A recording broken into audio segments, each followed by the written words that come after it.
오늘 이제 부처님 말씀과 마음 공부 책의 96쪽이고요. 욕심을 적게 가졌다고 해서 나는 욕심을 적게 가졌다라고 말하지 말라. 만족함을 알았다고 해서 나는 만족할 줄 알았다고 말하지 말라. 멀리 떠나는 것을 즐거워한다고 해서 나는 멀리 떠나는 것을 즐거워한다고 말하지 말라. 궤변을 좋아하지 않는다고 해서 나는 궤변을 좋아하지 않는다고 말하지 말라. 이제 욕심을 적게 가진다 라고 하면서 자기 스스로 나는 욕심이 없는 사람이야 하고 이렇게 티를 내려고 하는 마음은 그 이면에 무엇이 있을까요? 내가 욕심이 적은 게 막 자랑스러운 거예요. 내가 욕심이 적은 것이 되게 티내고 싶고 상을 내세우고 싶은 거죠. 그 마음 자체가 벌써 욕심이 있는 마음이에요. 그 욕심을 통제해야 한다, 뭐 제어해야 한다, 뭐 이런 어떤 상을 가지고 있고 그 욕심에 내가 이렇게 종속돼 있다라는 것이죠. 그냥 자연스럽게 그냥 욕심이 없는 사람이 진짜 욕심이 없는 사람일 거 아니겠어요? 그냥 뭐 나는 크게 욕심이 있다 없다 이런 생각도 없이 그냥 산다. 그게 진짜 욕심이 없는 것이고 그게 이제 상이 없는 것이죠. 근데 그걸 이제 아무리 뭔가를 잘했다고 해도 그걸 잘했다 하고 이렇게 말로 표현을 하게 되면 그 말이라는 것은 말이나 언어나 개념이라는 것은 그것 자체가 있는 그대로의 현실을 그 제한하고 또 있는 그대로의 현실을 자기식대로 해석하고 판단하고 분별하는 역할을 하거든요. 그러니까 언어가 필요가 없는 거죠. 사실은 이제 진실에서는 전혀 언어가 사실은 필요가 없는 것이죠. 그리고 언어가 없을 때 가장 사실은 깔끔하죠. 원칙으로 본다면. 그러나 이제 이 중생세간은 어쩔 수 없이 우리가 언어라는 도구를 쓰지 않을 수가 없고 말을 쓰지 않을 수 없다 보니까 말을 활용해서 삶을 살아가는데 말이라는 것 자체가 아주 매우 큰 그 허물을 안고 있어요. 전혀 그 깔끔하지 못한 도구인 거죠. 그래서 우리는 어떤 말 한마디를 딱 내뱉었을 때 그 말이 나는 이 의도를 가지고 이 말을 했는데 상대방은 전부 다 그 말에 담긴 뜻이 사람마다 다 다른 거예요. 그 말을 다르게 해석하는 거죠. 그 사람들이 이제 제가 비유를 들다 보니까 비유에 이렇게 극단적으로 둘로 딱 나뉘는 게 종교나 정치나 이런 거밖에 없거든요. 이렇게 극단적으로 딱 나뉘어서 너무 극명하게 갈려요. 이거는 너무 극명하게 갈려서 종교나 정치에 대한 얘기를 하면 막 발끈하는 사람들이 너무 많아요. 그렇기 때문에 그 비유를 드는 거예요. 그게 가장 적절하거든요. 그러면서 이런 비유를 들 때마다 내가 발끈할 때마다 내가 종교적 성향에 엄청 발끈하는 사람이었구나, 내가 이렇게 특정한 종교적 성향에 엄청나게 이렇게 사로잡힌 사람이었구나라는 걸 이제 좀 이렇게 자각하고 알아차릴 기회를 좀 마련해 드리기 위해서 그런 비유를 드리는데 이제 이런 본문을 처음 들어보는 분들은 그런 얘기를 이제 들으면 이렇게 얘기를 해요. 스님 말씀 제가 다 이해했어요. 이해했는데 제발 비유를 정치 비유 들지 마세요. 우리 편은 진짜 진실인데 저쪽 놈들은 그놈들은 진짜 죽일 놈들이에요. 근데 그거를 그렇게 같이 비유를 드는 것 자체가 기분 나빠서 스님 본문을 못 듣겠어요 이렇게 얘기하는 사람도 있단 말이죠. 그게 제가 의도하는 바란 말이에요. 그럴 때 스스로 내가 이렇게까지 치를 떨도록 싫어하는구나, 또 이렇게까지 치를 떨도록 이걸 좋아하는구나, 그게 내가 극단에 빠져 있다라는 걸 명확히 드러내는 거거든요. 내가 극단에 사로잡혀 있다, 중도가 아니다, 삶 자체가 중도가 아니다 이 소리예요. 아무리 옳은 것도 그 옳은 거에 과도하게 집착하는 게 중도가 아닌 거거든요. 극단에 치우친 거거든요. 그게 아무리 옳아도. 왜냐하면 옳은 게 어디 있어요 세상에. 절대적으로 옳거나 절대적으로 틀린 것이 없습니다. 절대적으로 옳거나 틀린 것은 없거든요. 그런데 우리는 이제 그 극단에 치우치는 이런 것들을 이제 말을 통해서 이렇게 그 분별한단 말이죠. 말을 통해서. 그래서 참 우리가 그 말로 표현을 했다 하면 그건 일단 벌써 허물이에요. 어떤 말을 하더라도 사실은 허물이 되지 않을 수가 없습니다. 그래서 뭐 이제 정말 꼭 필요한 말은 해야 되겠지만 막 어지간한 말들은 막 내가 이만큼 욱하고 올라오는데 이걸 얘기를 해도 되고 안 해도 되는데 내가 이걸 해야지만 내가 막 직성이 풀려서 그냥 하는 말 같은 거, 특히나 그런 걸 어디서 제일 많이 하느냐? 가족 관계에서 제일 많이 하거든요. 남들한테는 이렇게 눈치를 봐요. 남들한테는 함부로 말 안 하고 예쁘게 한단 말이에요. 우리도 보면은 그 엄마들이 그러잖아요. 우리 보살님들 다 그러지 않나요? 우리네 엄마들이 다 그랬고, 보살님들이 절에서 이제 보살님들하고 막 이러니 저러니 막 얘기 막 이렇게 나름 이렇게 막 이렇게 한단 말이에요. 근데 이제 가만히 보면 이렇게 전화 목소리하고 이제 일반 일상 목소리하고 상당히 다른 게 있죠. 일상에서는 이제 뭐 막 이렇게 얘기를 하다가도 뭐 특정 사람들하고 통화를 하거나 이럴 때는 갑자기 이게 목소리가 너무 나긋나긋하고 예뻐지고 뭐 이런 경우 있단 말이죠. 자식 가족한테는 막 이래 하다가도 부부 싸움을 하다가도 전화하면 갑자기 언제 그랬냐는 듯이 이렇게 예쁘게 목소리가 바뀌잖아요. 그게 사실은 가장 하지 말아야 될 게 사실은 가족이 나와 가장 오래 살고 가장 그 인연을 맺고 사는 거잖아요. 그러니까 내가 가족에게 어떤 업을 짓느냐, 어떤 말을 하고 어떤 행동을 하고 가족과 나와의 업이 어떠느냐가 나와 이 우주와의 관계, 그것의 어떤 그것을 대변하는 거거든요. 대변하는 거. 그러니까 나랑 가장 오래 살 사람도 가족이고 가장 많이 만날 사람도 가족인데, 가족은 너무 편한 거죠.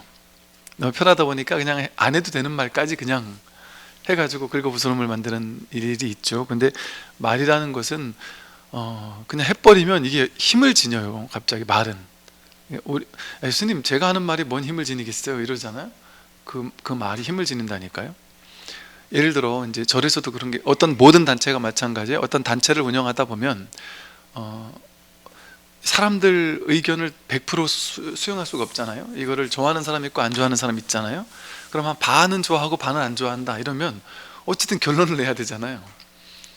그러면은 어쩔 수 없이 나머지 반은 이제 희생당한다고 느낄 수 있어요. 그러나 이건 이도저도 안 하고 안 할 수도 없으니까 하나를 결정을 해야 된단 말이죠. 하나를 결정을 하면 이제 저쪽에서 이제 반대 의견이 많이 있겠죠. 근데 이게 사실은 알잖아요. 어차피 반반이니까 누군가 결정해야 된다는 걸 알고, 그러면 대부분은 어떠냐면 이런 상황에서 한 반반 되는 상황에서 이렇게 결정이 됐구나, 뭐 살다 보면 이럴 수도 있고 저럴 수도 있는 것이지 하고 그냥 이렇게, 그냥은 보통 아니까 내버려 두죠. 다들 그냥 이렇게 이게 채택이 됐구나 이제 이런 정도로 멈춘단 말이에요. 그런데 이제 그것이 그냥 그렇게 해서 묵묵히 지나가면 문제가 없는데, 누군가 한두 명이 그냥 이게 이럴 수도 있고 저럴 수도 있는 상황인데도 불구하고 내 견해가 이제 채택이 안 된 거에 대해서 그냥 이게 편안하게 얘기하지 않죠. 아주 그 화가 담긴 그런 말투로 이렇게 문제시하거나 이럴 때 그냥 가만뒀을 때 아무 문제 없는 것이 이렇게 그 말로 표현됐을 때 엄청 심각한 문제인 것처럼 막 이렇게 둔갑을 해버려요. 이게 참 뭐라고 말하기 애매한데, 그 많은 사람들과 뭐 어떤 단체라든지 뭐 이런 게 있다 보면 그게 한두 마디 말들이 그게 굳이 뭐 그냥 지나가도 될 것들인데, 그걸 가지고 막 이게 말로 해버리면 그게 막 실제인 것처럼, 실체적인 뭔가가 정말 뭔 문제가 있는 것처럼, 우리가 사람에 대해 평가할 때 사람은 이럴 수도 있고 저럴 수도 있잖아요. 살다 보면 이런 일도 있고 저런 일도 있고 막 그렇잖아요. 그럼 예를 들어 뭐 여러분 이제 자제분들 키울 때 태어나서 지금까지 계속 말 잘 듣고 착한 애들이 어디 있어요. 그러니까 오래 살다 보면 좀 말도 안 들을 수도 있고 그렇잖아요. 근데 그거를 나는 그냥 살다 보니 누구나 다 이렇지 않느냐 하는 말로 그냥 편하게, 우리 애는 말도 막 애가 막 그냥 가만히 있지를 못하고 뭐 어쩌고 저쩌고 이런단 말이야. 근데 그건 그냥 하는 소리였단 말이야. 그런데 그게 하나 둘 셋 넘어가 가지고 말이 저쪽으로 넘어가서 두 집 세 집 건너가 버리면, 야, 그 집 애가 정신적으로 문제가 있다더라, 가만히 못 있는데 뭐 병에 걸렸나 봐, 뭐 이런 식으로까지 오해가 돼 가지고 전달되는 경우도 있고, 그 전달하는 과정에서 누군가가 그 사람을 되게 싫어하는 사람이었으면 그게 또 안 좋은 뉘앙스를 품고 전달이 돼요. 그럼 이게 그 뉘앙스의 차이에 따라서 아주 뭔가 엄청난 문제가 있는 것처럼, 그러니까 전혀 문제가 없는데, 그런 일은 어느 집에나 있을 수 있는데 엄청난 문제가 있는 것처럼 이게 왜곡되는 일들이 얼마나 많아요, 세상을 살다 보면. 그래서 말이라는 것 자체가 그 실체적인 뭔가 없는데 우리가 그냥 그 말을 가지고 이렇게 의미부여를 한단 말이에요. 그게 말로 딱 내뱉어졌을 때 그래서 그걸 업이라고 그러는 거예요. 힘을 지니거든요. 그는 힘을 지니고 그것은 결과를 끌어오거든요. 안 좋은 결과를 끌어오든 좋은 결과를 끌어오든 어떤 결과를 끌어오는 업이 된다는 게 뭐예요? 그 자체가 어떤 의도적인 어떤 의도가 개입이 됐다는 소리고, 그것이 뭔가 이렇게 좋은 쪽이나 나쁜 쪽으로 이렇게 오해되어져서 자꾸 이렇게 전달이 된다는 그런 거거든요. 그래서 그러다 보니까 이제 사람 간에 이렇게 수다를 많이 떨고 이렇게 뭐 대화를 많이 하고 나면 왠지 모르게 찝찝하잖아요. 그냥 이유도 모르겠어요. 그냥 찝찝해요. 내가 굳이 안 해도 되는 말인데 왜 했지 싶고, 괜히 또 나는 분위기 좋게 하려고 남들 다 남편 욕하니까 나는 굳이 남편 싫진 않지만 나만 남편 좋다고 하면은 내가 좀 재수가 없잖아요. 그러니까 나도 어쩔 수 없이 그냥 같이 남편 욕을 했단 말이에요. 그럼 또 이제 건너가서, 야, 그 집도 똑같대, 남편하고 맨날 사이 엄청 안 좋다더라, 이렇게 왜곡될 수 있다니까요.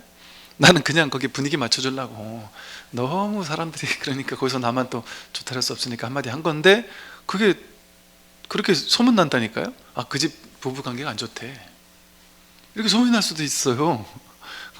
그리고 그게 굳어진단 말이에요.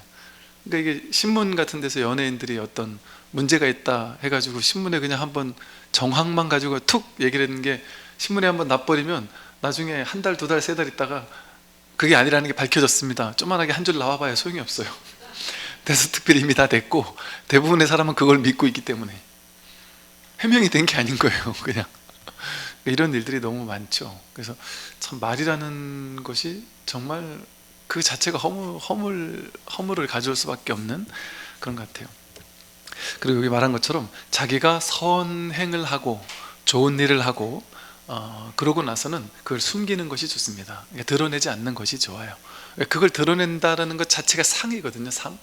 내가 잘하고 있다라는 상을 지는 것 자체가 내 마음속에는 못하는 측면들이 덮기 위해서 자꾸 잘하는 걸 얘기를 해요. 그 종교에서 이런 말을 많이 하거든요. 종교적으로 좀 문제가 있는 단체에서는 항상 저거를 많이 얘기한대요. 뭐냐면 청정성 있잖아요. 청정해야 된다, 깨끗해야 된다, 깔끔해야 된다. 종교인이라면은 막 청정해야 되고 뭔가 깔끔해야 되고 아주 성스러워야 된다라는 걸 과도하게 강요한대요. 강조하고 강요한대요. 그런데 이건 이제 제가 책을 읽다가 본 건데, 그 종교학, 심리학을 하는 사람들이 그런 것들을 역사적으로 훑어봤을 때 보니까 종교에서 과도하게 그 종교의 어떤 교리적인 어떤 절대적으로 믿어야 된다거나 막 이런 걸 과도하게 강조하는 종교가 오히려 문제가 많다는 거예요. 그래서 왜 그런가를 보니까 본인이 심리적으로 그렇게 청정하지 못하고 깔끔하지 못하고 뭔가 성스럽지 못할 때 그거를 감추기 위해서 과도하게 성스러워야 한다, 청정해야 한다라는 걸 과도하게 주장을 하고 주입을 하고 그런 측면이 있다는 거예요. 근데 그게 일리가 있는 말이에요. 내 안에 거기에 대한 내가 그걸 지키지 못하고 있어, 나는 청정하지 못한 그런 생각이 없는 사람, 내가 그냥 삶 자체가 그냥 평범하고 깔끔하고 별 문제가 없어요. 그럼 그런 걸 막 굳이 강조를 하겠습니까? 굳이 안 해요. 그냥 그럼 삶 자체가 그냥 그 문제가 없는데 그걸 문제가 일으키면 안 된다고 하고 막 나쁜 짓 하면 안 된다고 그런 얘기를 막 그렇게 강조하겠어요? 본인 안에 어떤 부분에 그런 거에 대한 어떤 컴플렉스 같은 게, 청정함에 대한 컴플렉스가 있는 사람이 오히려 막 더 그런 걸 주장한다는 거죠. 이렇게 우리는 겉으로 뭔가를 이렇게 드러내는 것 자체가 그 이면에 거기에 대한 컴플렉스를 동시에 안고 있다라는 것을 사실은 표현하고 있는 것과 다르지 않거든요. 그래서 내가 뭐 잘하는 것을, 진짜 잘하는 사람은 이게 잘하는 걸 드러낼 필요성을 못 느끼는 거예요. 그리고 잘한다는 생각도 없어요. 그냥 원래 사람 사는 건 이런 거 아니야? 당연히 뭐 착한 일하고 살아야 되는 거 아니야? 뭐 종교는 원래 이런 거 아니야? 뭐 그냥 이러고 사는 거지. 내가 뭐 우리 절에, 우리 교회, 우리 성당에 오면 우리는 이런 걸 했습니다, 뭐 저런 걸 했습니다, 뭐 우리는 뭐 이런 걸 막 광고를 많이 하면 그것이 오히려 그렇지 못하다는 것을 증명하는 것일 수도 있을 수 있겠죠. 다음을 보면요, 모든 재앙은 입으로부터 나온다. 그러니 함부로 입을 놀리거나 듣기 싫어하는 말을 하지 말라. 맹렬한 불길이 집을 태워버리듯 말을 조심하지 않으면 결국 그것이 불길이 되어 내 몸을 태우게 된다. 자신의 불행한 운명은 바로 자신의 입으로부터 시작된다. 입은 몸을 치는 도끼요, 몸을 찌르는 날카로운 칼날이다. 이 말이 이제 말 그대로 아까 했던 말이죠. 우리는 대중과 함께 대화를 많이 하면 그 대화 속에 뭐가 있냐면 이제 나가 있거든요. 나. 이걸 뭐라 그러냐면 대화하는 말은 항상 분별하는 말이에요. 그러니까 말이라는 것 자체가 분별을 구체화하는 도구가 말이거든요. 그러니까 즉 우리 안입이 설신 의식해서 6가지의 의식이 있잖아요. 의식이 있고 이 의식이라는 게 분별심이거든요. 그러니까 분별하는 말을 막 한단 말이에요. 분별해서 말을 하고, 분별해서 말하는 이면에 이제 육식만 있는 게 아니라 그 이면에 칠식이 있고 팔식이 있다고 그러죠. 그죠? 칠식은 뭐냐면 내가 분별해서 내 아르마리 분별심, 그동안 내가 삶의 경험을 통해서 쌓아왔던 분별 의식을 가지고 대화를 하는데, 그 대화하는 그 밑에, 조금 더 밑에 심층 의식 속에 칠식이라는 그 잠재 의식 밑에 뭐가 있냐면 나가 있어요. 나. 제칠 말라식, 자아 집착식이라는 게 있어서 그건 겉으로 확 튀어나오진 않는 건데 나도 모르게 그런 게 있는 거예요. 그래서 어떤 말을 하냐면 나 위주의 말을 해요. 나를 남들에게 드러내고 싶고 나를 내 잘난 거를 막 얘기하는 거 있잖아요. 나를 어떻게든 저 사람에게 내가 뛰어나다라는 걸 막 어필하고 싶은 말, 그러니까 나를 드러내고자 하는 말을 하거나, 아니면 나를 대놓고 드러내면 너무 재수 없으니까 좀 이렇게 좀 덜 대놓고 나를 이렇게 뜰 수 있는 방법, 그게 뭐냐면 나보다 더 괜찮은 잘하는 사람을 까는 방법인 거예요. 남들을 욕하는 방법. 근데 진짜 나쁜 놈을 욕하는 것도 좋은 방법인데 그보다 더 좋은 방법은 아주 훌륭한 사람을 내가 까내려 버리는 거예요. 훌륭한 사람을 욕을 해버리면 심리적으로 나는 그 사람보다 더 훌륭한 것 같은 착각을 얻는 거예요. 그리고 저 사람이 나를 이렇게 훌륭하게 보겠지? 이런 생각을 한단 말이죠. 그래서 이게 아상을 기반으로 하는 대화들이거든요. 항상 자기 자랑하거나 아니면 남 욕하거나, 이게 제칠 말라식이 있으니까, 자기 자아 집착이 있으니까 나를 자꾸 드러내고 싶으니까 나도 모르게 그런 말을 자꾸 하는 거예요. 그러니까 사람이 만나서 대화했다 하면 누군가 하나를 일단 씹을 사람을 하나 옆에 이렇게 딱 해놓고, 그게 가까운 사람 잘 없으면 뭐 정치인이 됐든 뭐 누가 됐든 하나를 해놓을 때 대화가 이제 제일 잘 된단 말이에요. 이제 그리고 이제 자기가 누구 공공의 적 하나를 딱 해놨을 때 우리 단합이 되잖아요. 단합이 돼서 같이 욕을 하잖아요. 근데 이제 또 다들 자기 마음 한구석에는 공공의 적 뭐라 하는 것도 좋은데 나 좀 알아줬으면 하고, 그 내 자랑이 엄청 한단 말이에요. 그래서 뭐 그런 얘기 있대. 어떤 책을 읽어보니까 절대 해서는 안 되는, 사람이 제일 싫어하는 게 있다. 제일 싫어하는 게 이제 자기 자랑하는 걸 싫어하는데 그 중에 제일 싫어하는 게 1번, 절대 자기 자식 자랑 주변에 가서 하면 안 된다. 내 자식 공부 잘했다, 뭐 어느 대학 갔다, 뭐 어디 취직했고 어디 돈 월급 얼마 받고 나 용돈 얼마씩 갖다 준다, 뭐 이런 얘기 있잖아요. 그거 왜 하면 안 될까요? 가만히 생각해 보니까 그게 저것 때문에 그럴 것 같아요. 딴 사람들도 다 자기 자식 있을 거 아니에요. 근데 쥐자식 자랑을 막 이렇게 하면 왠지 모르게 나도 모르는 사이에 나는 내 자식을 못났다고 하는 것 같은 착각, 상대적인 박탈감, 비교, 이런 걸 자꾸 느끼니까 더 재수가 없는 거죠. 왜냐면 우리 집을 자꾸 비교를 하도록 만들어 버리니까. 그러니까 이런 어떤 그 대화를 할 때 자기를 잘 한번 관찰해 봐야 돼요. 그러면 늘 자기라는 상을 내세우는 거예요. 그러거나 또 이러죠. 이게 이제 칠식이 중심이 될 때 자기를 내세우는 대화를 자꾸 하게 돼요. 육식이 중심이 될 때는 맞니 틀리니, 뭐 정치를 잘하니 못하니, 이게 옳으니 그르니, 이게 잘한 거니 못한 거니 막 옳다 그러다 둘로 나누어 가지고 어느 한쪽 편드는 거, 그게 육식이 하는 마음이고, 칠식이 하는 건 나도 모르게 교묘하게 나는 의도하지 않았어도 말에 나도 모르는 사이에 그 밑에는 내 자랑 아니면 남욕이 깔려 있는 거예요. 나를 드러내고 싶은 마음. 근데 그 밑에 더 심층의식에는 팔식이 있다 그랬잖아요. 그 팔식은 뭐냐면 지금까지 살아오면서 쌓아왔던 업식들이, 분별의식들이 내 밑에 쫙 깔려가 종자처럼 하나하나 다 저장돼 있단 말이에요. 그러니까 그 팔식 때문에 우리의 사람마다 그 사람의 독특한 특성, 개성, 이런 게 있잖아요. 대화하다 보면 저 사람은 습관적으로 남들 욕하는 게 습관인 사람이 있잖아요. 그리고 저 사람은 뭐 부정적인 성향이 아주 습관적으로 늘 부정적인 사람도 있잖아요. 그거는 자기가 그러고 싶어 그런 게 아닌데 자기는 몰라요.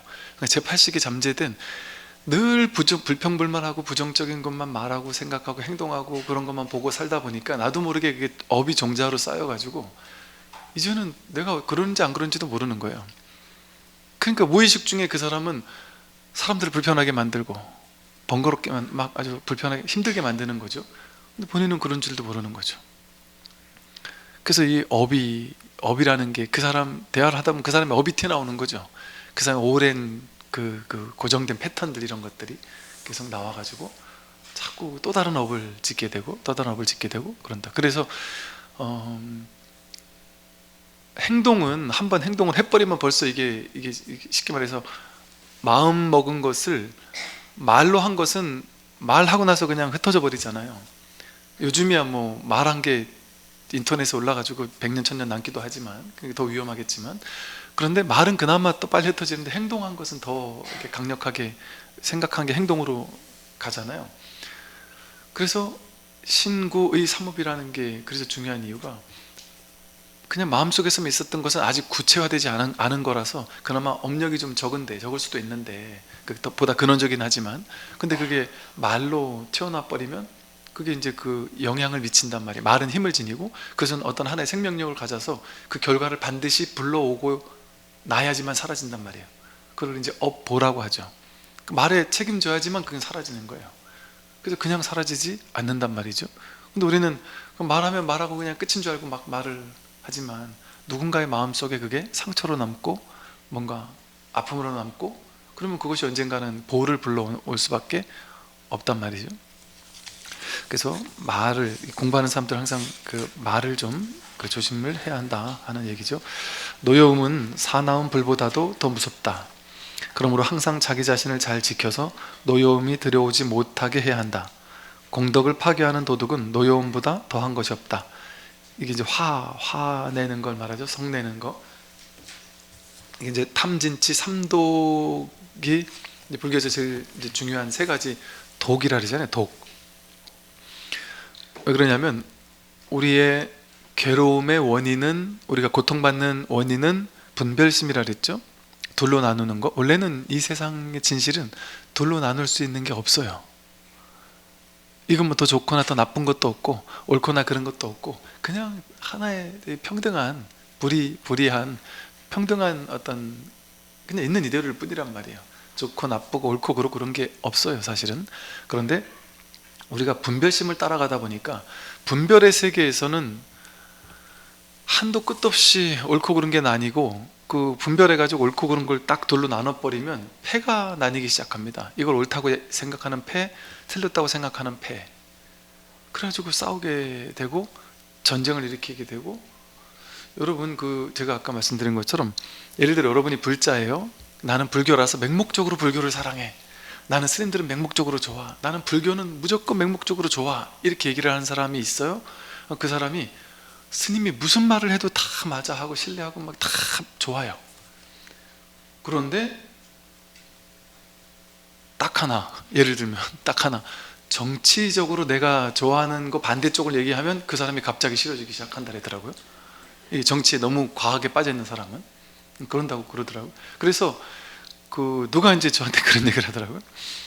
스님 혹시 이거 좀 약간 신도님들의 어떤 종교적 이런 거를 좀 피해가기 위해서 일부러 특정 스님은 어떤 종교적 성향, 아니 정치적 성향이 있는데도 불구하고 특정 정치적 성향을 밝히지 않는 거 아닙니까?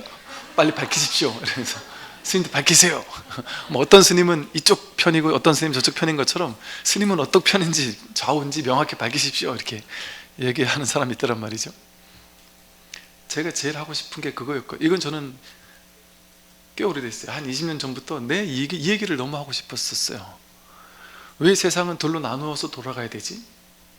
좌나 우나 뭐 보수나 진보나 어떤 늘 둘로 나눠서 그 중에 하나 선택하는 방향으로 왜 가야 되는 거지? 심지어 영화도 선악 무조건 둘로 나누잖아요.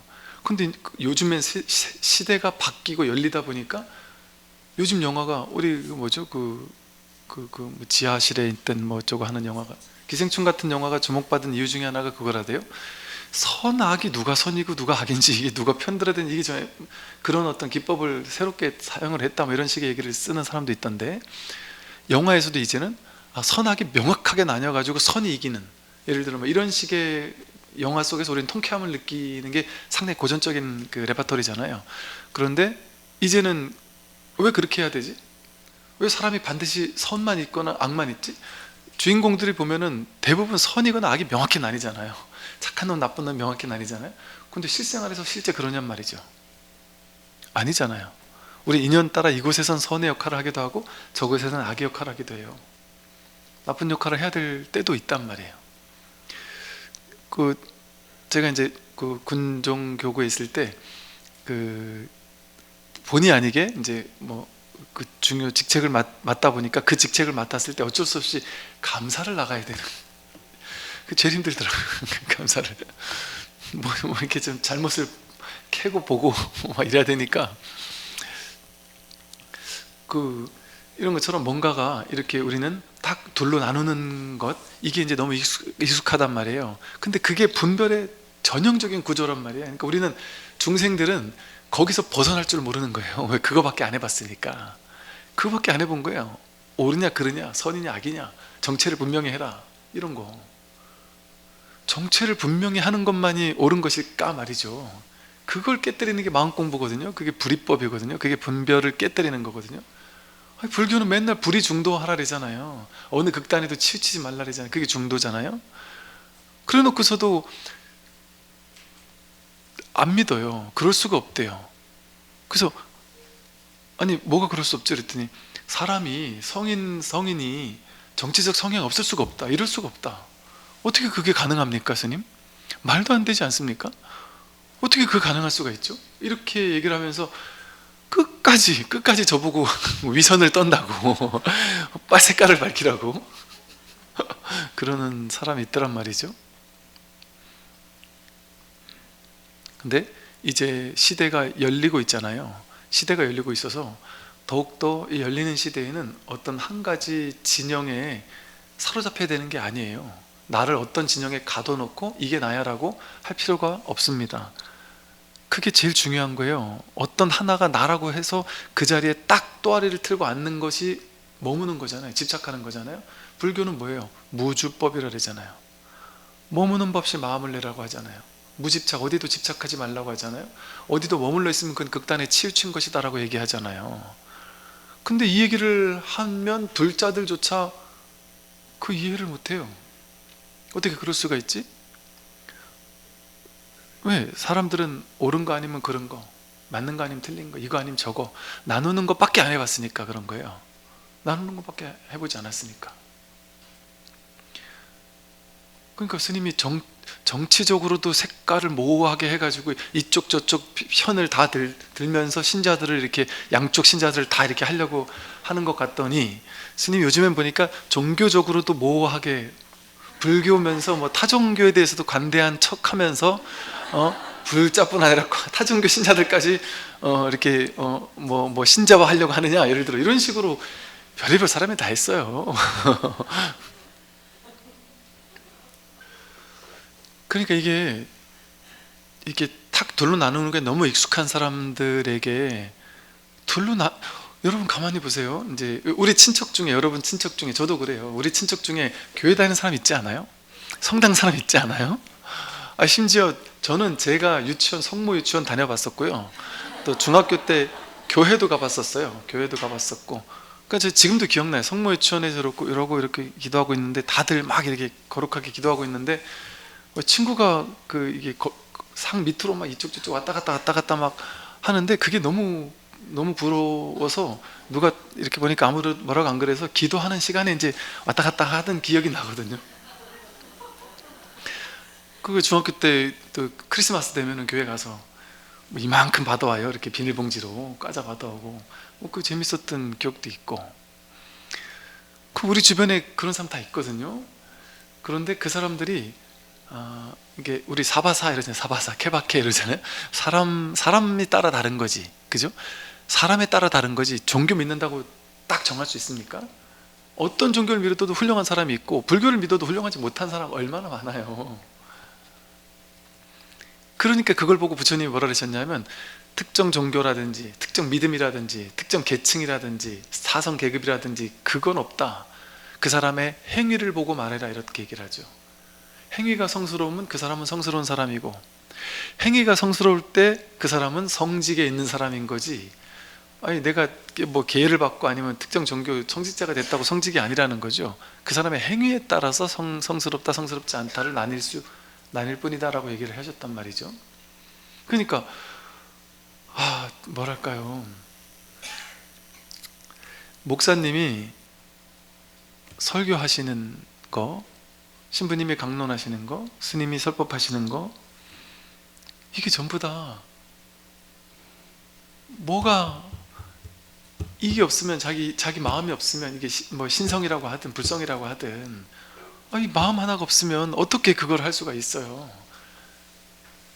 그러니까 이거를 종교라고 이름하면은 이런 문제가 생겨요.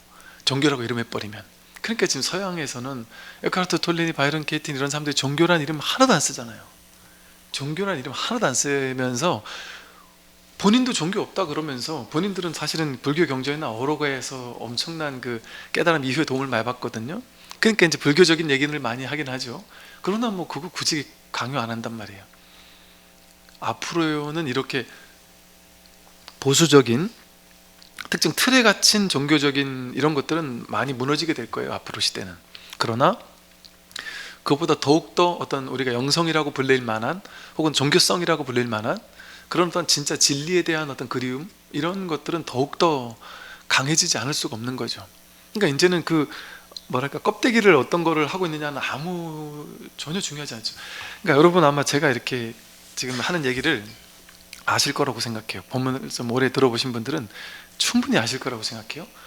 여기는 전혀 불교가 없어요. 기독교, 천주교, 뭐 진보, 보수 뭐 이런 나뉘는 게 일체가 없어요. 그냥 오로지 이 대평등한 마음 하나, 이것뿐이거든요. 여기서 뭘 나눌 수가 있겠어요. 앞으로 시대는 이렇게 자꾸 쪼개지는 시대가 아니라 이제 통합하는 시대거든요. 하나로 이렇게 둘로 셋으로 넷으로 막 쪼개지는 시대가 아니라 그 모든 것이 서로 연기적으로 연결되어 있구나. 이 온 세상 전체가 하나로 연결되어 있구나. 그렇기 때문에 나만 살자고 하는 게 아니라 남들이 죽으면 나도 죽는 거구나. 남들을 도우면 나를 돕는 것이구나. 내가 깨어나는 것이 세계가 깨어나는 것이구나. 저 사람을 깨어나게 돕는 것이 나 자신을 돕는 것이고 이 온 우주법계 전체를 밝히는 일이구나 라는 것이 점점 더 이제 명확해지고 선명해지는 그런 시대를 이제 우리는 살게 되거든요.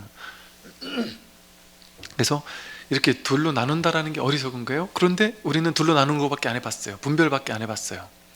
그러니까 이 분별심만 가지고 살아놓으니까, 분별심이 어떻게 구체화되느냐, 이 분별심을 다르게 말하면 둘로 나누어서 좋은 거 나쁜 거 옳은 거 그런 거 나누잖아요. 좋은 거는 더 갖고 싶어 하고, 싫은 거는 버리고 싶고 미워하고 거부하고 이러잖아요. 좋은 걸 가지고 싶어서 막 욕심내는 거, 땡기려고 욕심내는 거, 그게 탐심이잖아요. 근데 이것만 탐심이 아니고요, 똑같이 싫어 죽겠는 사람이 있어요. 근데 그 사람을 내 인생에서 없애버리고 싶어, 저 사람 안 만나고 싶어서 막 기를 쓰고 밀어내고 막 기를 쓰는 거, 이것도 욕심이에요. 그 사람 안 만나고 싶은 욕심, 땡기고 싶은 욕심, 밀쳐내고 싶은 욕심이잖아요. 그게 탐심이잖아요. 근데 내 걸로 만들고 싶은데 내게 안 될 때, 나는 돈을 더 벌고 싶은데 돈을 안 벌릴 때, 이 사람하고 내가 사랑하고 싶은데 사랑이 안 될 때, 내가 갖고 싶은 걸 못 가질 때, 탐욕을 부리지만 나는 그걸 가질 수 없을 때, 남들은 다 갔는데 나는 못 가질 때, 그럴 때 화가 난단 말이에요. 진심. 그리고 또 싫어하는 사람을 거부하고 싶고 미워하고 내 인생에 나타나지 않았으면 좋겠는데 자꾸 나타날 때 얼마나 화가 나요. 그게 진심이거든요. 이게 탐심과 진심이에요. 분별심을 다르게 말하면 탐심과 진심이거든요. 근데 그 탐심과 진심이 바로 치심에서 나왔단 말이에요. 치심이 바로 분별심이에요.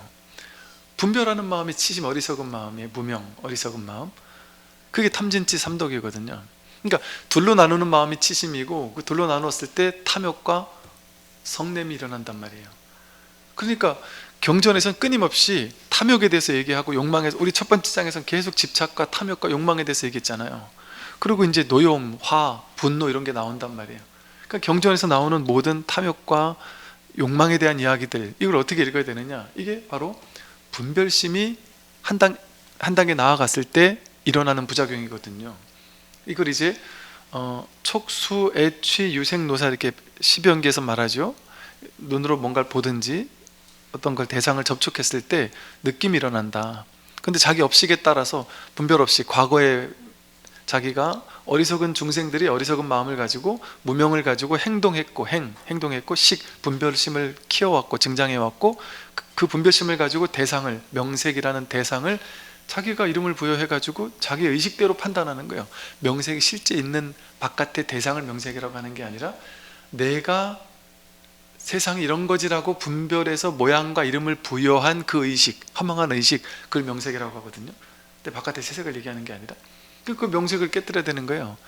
그 명색을 또 이렇게 내가 그렇게 만들어 놓은, 세상은 이런 거야 라고 만들어 놓은 그거를 유기비 매일 마주하고 사는 거예요.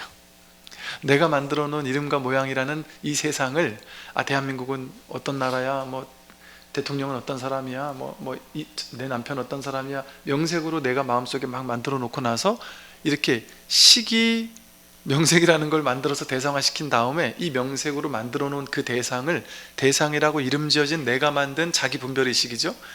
그 대상이라는 자기 분별의식을 유기비, 이걸 일로 받아들인단 말이에요. 6가지로. 눈으로 내가 이름 모양 해놓은 것을 내가 받아들이고, 귀로 내가 그 소리를 내가 듣고, 이런단 말이에요. 그러니까 명색이라는, 예를 들어 너 요즘에 몸이 좋다, 예를 들어 이랬다. 그럼 그거는 몸이 좋다라는 이름이고 모양이잖아요. 그걸 가지고 이제 이 사람이 얘기를 했단 말이에요. 그럼 그 몸이 좋다 이 말을 들었단 말이에요. 내가 귀로 들었어요. 들었는데 이게 자기 업식에 따라서 이걸 다르게 해석한단 말이죠. 어떤 사람은 내가 요즘에 운동했더니 근육이 좋아졌다는 얘기인가 이렇게 느낄 수도 있고, 어떤 사람은 저거 교묘하게 지금 나 살쪘다는 얘기를 지금 하는 거 맞지? 이렇게 또 이렇게 꼬아서 듣는 사람도 있을 수 있고, 다 자기 식대로 받아들인단 말이에요. 왜? 자기 명색으로 그 대상을 보고 있으니까. 그렇게 받아들이고 자기 안에서 일어나는 분별인 거예요, 모든 것이. 그러고 나면 거기에 접촉한단 말이에요. 접촉하면 좋은 느낌, 싫은 느낌이 일어나요. 좋은 느낌, 싫은 느낌도 뭐 때문에 일어나요? 과거의 경험에서 오는 분별의식에 따라 다른 거예요. 그러니까 어떤 사람은 이렇게 했을 때 이게 좋은 느낌을 받을 수도 있고, 어떤 사람은 이걸 소름 끼치는 느낌일 수도 있죠. 그죠? 또 어떤 사람이 내 손을 만지면 설렐 수도 있지만, 어떤 사람이 손을 터치하면은 막 소름 끼칠 수도 있잖아요. 똑같은 접촉인데, 그죠? 똑같은 접촉인데 내 분별의식이, 이 사람에 대한 분별의식이 내가 어떻게 명상으로 이름과 모양으로 딱 내 안에 들어와 있느냐에 따라서 그 사람이 내 손을 딱 터치했을 때 소름이 끼치는 느낌이 일어날 수도 있고 행복한 느낌이 일어날 수도 있단 말이에요. 근데 그 느낌은 실체가 아닌데, 자기 분별의식에서 12연기라는 분별의식이 만들어진 느낌이잖아요. 근데 그 만들어진 느낌을 실제라고 여기고 나니까 느낌에서 좋은 거는 더 애착하고 싫은 건 밀쳐내려는 애로 갔다가 이게 한 발 더 나가면 취로 간단 말이에요. 집착으로 간단 말이에요.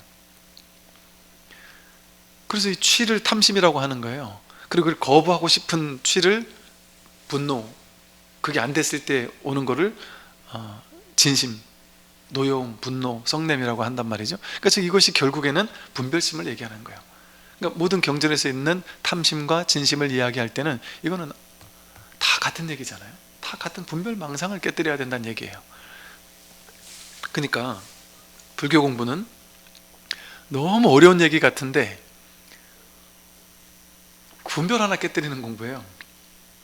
그리고 또 이 책은 보니까 이제 이렇잖아요. 스님이 최근에 이렇게 뭐 선어록 같은 거 좀 어려운 거 이런 거 공부하다가 이번에 뭐 완전 쉬운 거, 뭐 유치원 수준의 이런 거, 뭐 성냄은 무슨 이런 유치원 수준 얘기를 하는구나 이렇게 느낄 수도 있겠지만, 이 결국 다 같은 얘기를 하는 거죠. 근본에서는 다 다르지 않은 얘기인 거예요. 결국에는 하나에서 문제가, 자기 분별에서 문제가 생겨나서 그 분별을 믿는 데서 문제가 벌어지고 있단 말이죠. 그러니까 이 노여움을 깨뜨려야 된다는 얘기는, 노여움을 갖지 말아야 된다는 얘기는, 여러분 화내지 않아집니까?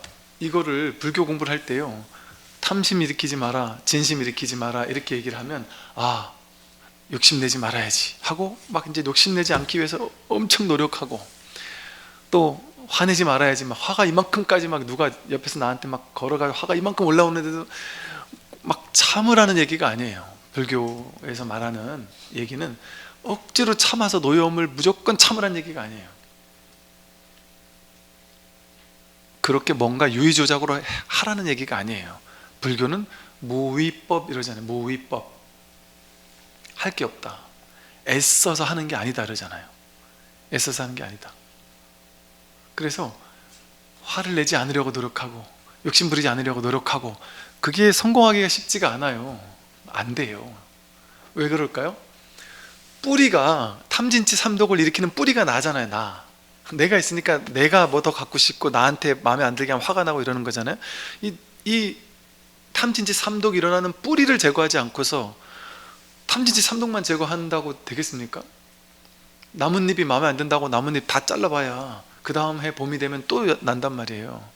이 뿌리가 살아있는데 어떻게 그게 제거가 되겠어요?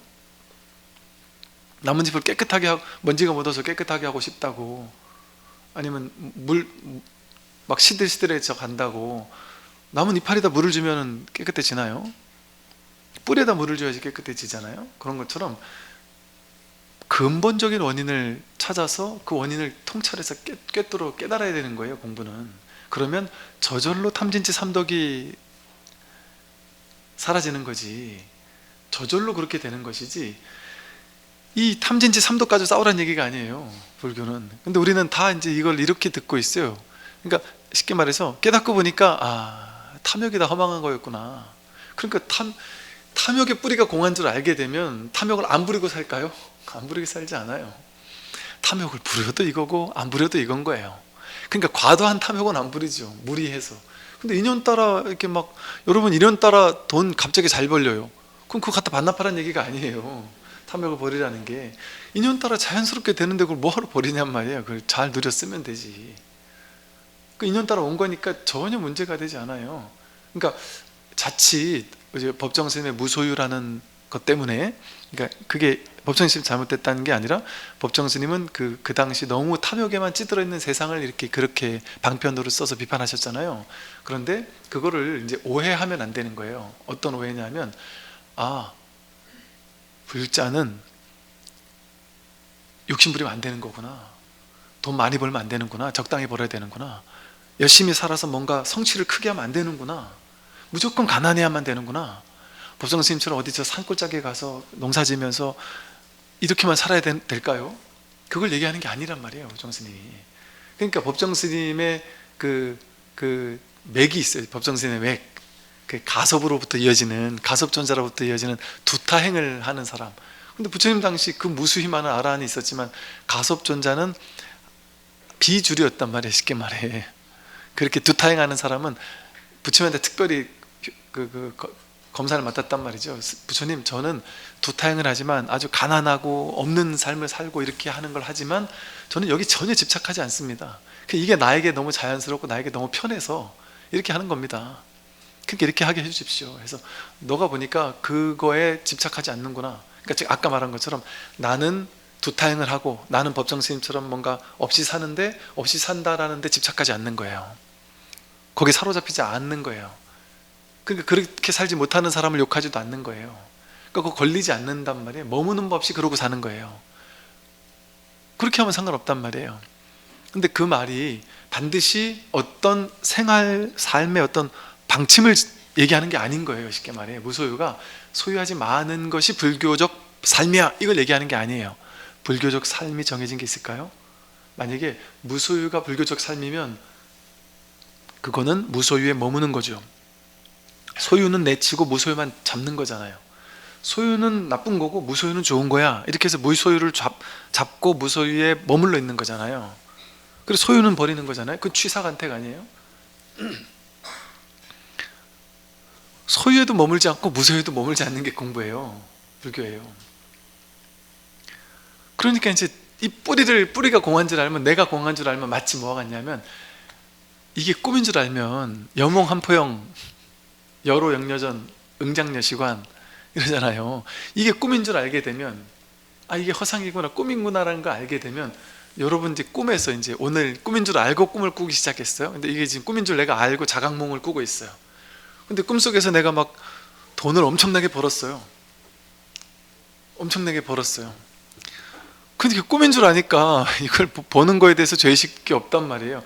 아 그래도 무소유하라 그랬는데 나 이렇게 벌면 안 되는 거 아니야, 이런 생각이 없어요. 어차피 꿈인 줄 아니까 그거 가지고 그냥 재밌게 쓰겠죠. 뭐 필요한 사람 있으면 나눠주기도 하고 가지고 놀겠죠. 그러다가 또 다른 꿈을 꾸는데 너무 가난한 꿈을 꿨어요.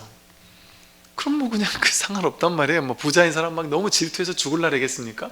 꿈인데, 저 부자인 쟤도 꿈이고 나도 꿈인데, 쟤는 지금 부자 역할하는 꿈을 꾸고 있고 나는 지금 가난한 역할하는 역할놀이를 하고 있는데, 쟤도 나고 나도 나고 하나의 마음인데 뭔 문제가, 아무 문제가 되지 않잖아요. 부자도 문제가 되지 않고 가난도 문제가 되지 않죠. 성공도 문제가 되지 않고 실패도 문제가 되지 않죠. 젊음도 문제가 되지 않고 늙음도 문제가 되지 않아요. 아무것도 문제가 되지 않는 거예요. 꿈이라는 사실을 깨닫고 난다면. 그게 진짜 탐지지 삼독에서 노현하는, 그게 바로 지혜거든요. 이렇게 그 모든 것으로부터 자유로워지는 거예요, 불교는. 그러니까 이게 불법이 다른 세관법과 다른 점은 뭐냐면, 모든 사상, 철학, 종교 모든 곳에서 이게 좋은 거라는 걸 딱 정해주죠. 반드시 지켜야 될 것, 지키지 말아야 될 걸 딱 정해줘요. 선악을 정해줘요. 그리고 선을 실천해라. 잘 실천하면 너는 천국 간다, 못하면 지옥 간다. 그걸 심판하는 사람들이 종교마다 다 있단 말이에요, 염라대왕처럼. 근데 불교에서 그게 다 방편이란 말이에요. 다 방편이죠. 완전히 방편이죠. 그것은 그렇게 나뉠 수가 없습니다. 그래서 불교는 무엇이 불교냐, 세상 모든 것은 거기에서 정하는 선악 다 정해져 있어가지고 선을 지키기 위해서 애써야 되니까 노력해야 돼요. 하기 싫은 것도 해야 돼요.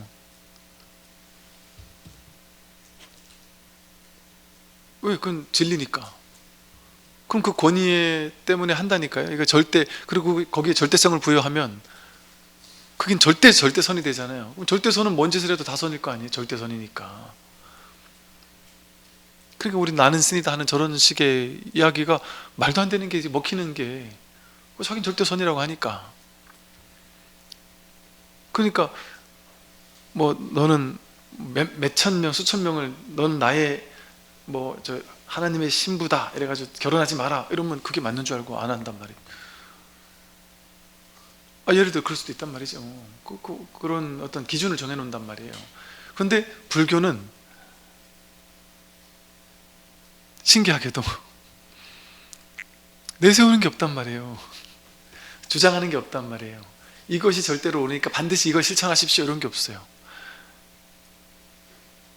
근데 그게 이제 처음에는 낯설어요. 왜냐면 뭐 시키는 게 없으니까.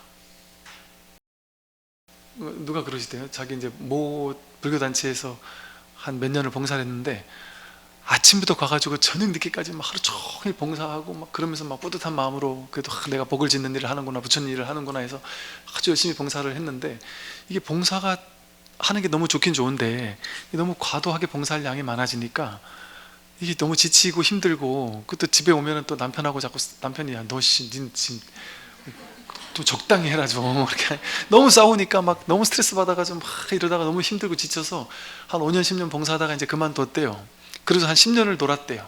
놀고 나니까 그래도 내가 불교를 해야지, 그냥 놀면 되겠나 해서 한 10년 잘 놀았으니까 이제 다시 뭔가를 해야지 하고 이제 뭐랄까 공부하다가 이제 제 설법을 듣기 시작했대요.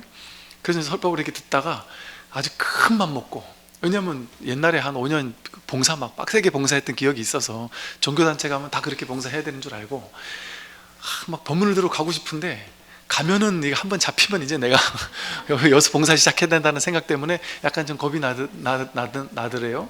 그러다가 정말 한 1년 갈까 말까 하다가 큰 맘 먹고 내가 저기 가서 하는 봉사라면 내가 진짜 내가 열심히 봉사해 버리라, 큰 맘 먹고 진짜 내가 복을 줘야지, 그러면서 내가 깨달을 수 있으면 더 좋지 않겠나 해서 저기 내가 가겠다 해가지고 큰 맘 먹고 법회를 딱 했대요.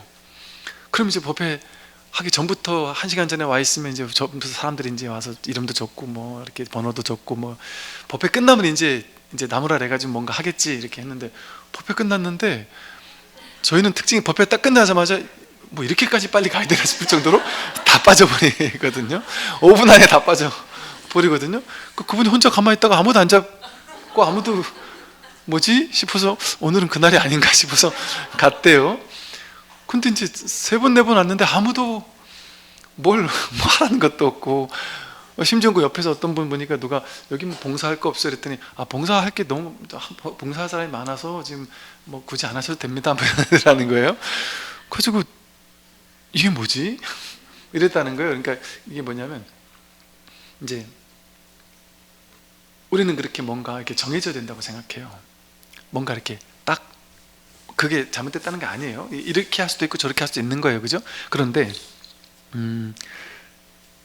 어딘가에 머물러서 이렇게 해야 된다라는 데 딱 머물러서 그것을 절대적으로 옳다라고 여기게 되면 그거를 안 하는 사람은 또 틀린 게 되고 나뉘게 되잖아요. 근데 불교가 정말 놀랍지 않나요? 불교는 뭐 하라, 이거 해라, 저거 해라 강요하지 않는단 말이에요. 반드시 이렇게 해야만 돼, 이렇게 하는 건 선이고 이건 악이야, 이건 절대 하면 안 되고 이건 절대 해야 돼, 이렇게 얘기하는 게 없지 않나요? 그러면서 그분 말이 처음에는 좀 이상하더라는 거죠. 왜냐면 뭐 해라는 얘기도 안 하고 뭐 하지 말라는 얘기도 안 하고 뭐 기도하라는 얘기도 안 하고, 어쨌든 최하 그래도 아무것도 하지 말라 해도 그래도 뭔가 매일같이 뭐 정기적으로 기도를 하라 된다든지 뭐 독경을 하라 된다든지 뭐 좌선을 하라 된다든지 아니면 이런 것은 반드시 실천해야 된다든지 뭐 그런 얘기가 있어야 되는데, 이게 좋은 거다라고 얘기를 했는데 그 다음 다른 법문을 들어보면 또 그것도 굳이 안 해도 된다고도 하다가, 뭐 해라 했다가 또 하지 말라고 했다가 또 뭐 할 수도 있고 안 할 수도 있다고 또 했다가, 그러니까 도대체 그럼 뭘 하라는 거지? 왜 저렇게 왔다 갔다 하지? 그럼 뭐야 도대체? 그럼 난 도대체 뭐라고 살아야 되는 거야? 그러니까 스님 제발 그러지 말고 저한테 숙제를 주세요. 뭘 해야 되는지를 딱 똑부러지게 알려주세요. 제가 어떻게 하면 깨닫습니까? 신묘장구대단을 만독하면 깨닫습니까? 아니면 10만독하면 깨닫습니까? 제가 10만독하면 몸에 병이 날까요? 5만독을 하면 날까요? 뭔가 명확한 가이드라인을 제시줘야지. 그거를 제시하지 않는 단체는 내가 본 적이 없다 이렇게 얘기할 수밖에 없단 말이죠. 그런데 불교에서 그것을 제시했던 것은, 절들에서도 그런 얘기 하잖아요. 근데 그게 잘못됐다는 게 아니라 방편이란 말이에요. 방편. 그런데 방편은 임시 방편이잖아요.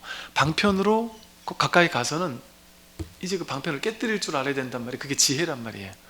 지혜를 가지고 방편을 깨야 돼요. 그래서 어디에도 머무르지 않아야 되죠.